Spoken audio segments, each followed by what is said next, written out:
சமீபத்துல ரிலீஸ் ஆன எல்லா படங்களும் வந்து சரியா போகல. அது எல்லா படத்துக்கும் வந்து மியூசிக் பண்ணது யாருன்னா அனிருத் அவர். ஒருவேளை அனிருத் வந்து அந்த ஃபீல்டோட நோக்கி போகிறாரா சார்? ஏன்னா இப்ப நம்ம விடாமுயற்சி எடுத்துப்போம், இப்ப அந்த மதராசி எடுத்துப்போம், இதுக்கு முன்னாடி வந்த கூலி இருக்கட்டும். ஆனா எல்லாமே நல்லா இருக்குன்னு சொல்றாங்க. ஆனா எந்த படமும் பெரிய அளவுல ஒரு வெற்றி படமா மாறலையே சார். இல்லைங்க. இப்ப இவங்களுடைய மியூசிக்ங்கிறதே வந்து ரொம்ப கேட்டு கேட்டு புளிச்சு போன ஒரு மியூசிக்கா மாறிடுச்சு. ஏன்னா இவங்க புதுசா எதையுமே ட்ரை பண்ண மாட்டேங்கிறாங்க. இந்த ஜெயிலர்ல பார்த்ததுதான் கூலியில இருக்கு, கூலியில பார்த்ததுதான் மதராசியில இருக்கு.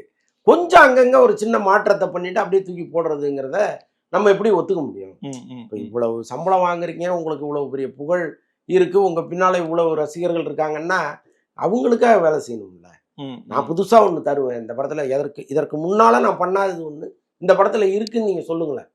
ஏன் சொல்ல முடியல உங்களாலன்னா, ரொம்ப மேலோட்டமா ஒர்க் பண்றது, எல்லாம் இது போதும் அப்படின்னு நினைச்சிட்டு பண்றது, அல்லது இந்த ரசிகர்கள் கொடுக்குற அபரிமிதமான வரவேற்பு வந்து அந்த அலட்சியத்தை அவங்களுக்கு கொடுக்குதான்னு எனக்கு தெரியல.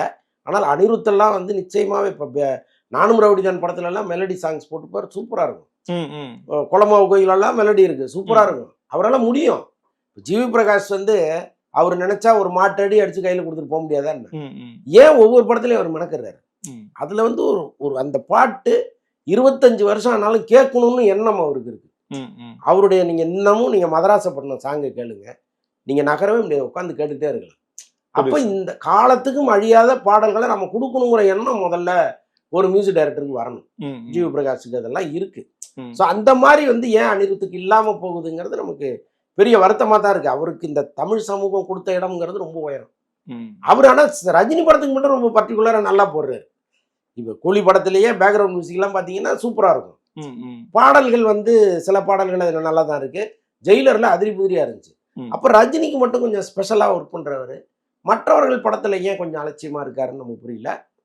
அனிருத் வந்து நான் ஃபீல்ட் அவுட் ஆயிருவேன் அப்படின்லாம் சொல்லவே கூடாது. எப்பவுமே ஒரு பாசிட்டிவான திங்கிங் இருக்கணும். என்னப்பா அவரை மாதிரி ஒருத்தர் வளர்ந்து வராரு, ஒரு சின்ன பையன், ரஜினியெல்லாம் சப்போர்ட் பண்ணாருங்கிறத தாண்டி ஆரம்பத்தில் அவர் வந்தது வளர்ந்தது எல்லாமே அவருடைய தன் முயற்சியால தான்.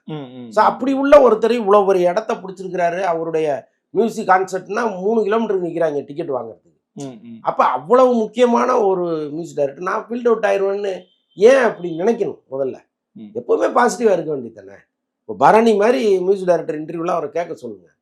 பரணி எல்லாம் எந்த காலத்திலயும் இசை அமைச்சவர், இன்னைக்கும் வந்து அவர் எவ்வளவு தன்னம்பிக்கையோட பேசுறாரு. அவரு அனிருத் அளவுக்கெல்லாம் பெரிய இசையமைப்பாளர்லாம் நம்ம அறியல, யாருக்குமே தெரியலதே வச்சுக்கங்களேன். ஆனாலும் அவரு இப்ப இருக்கிற நிலைமைக்கு கூட தன்னம்பிக்கையோட பேசுறாரு.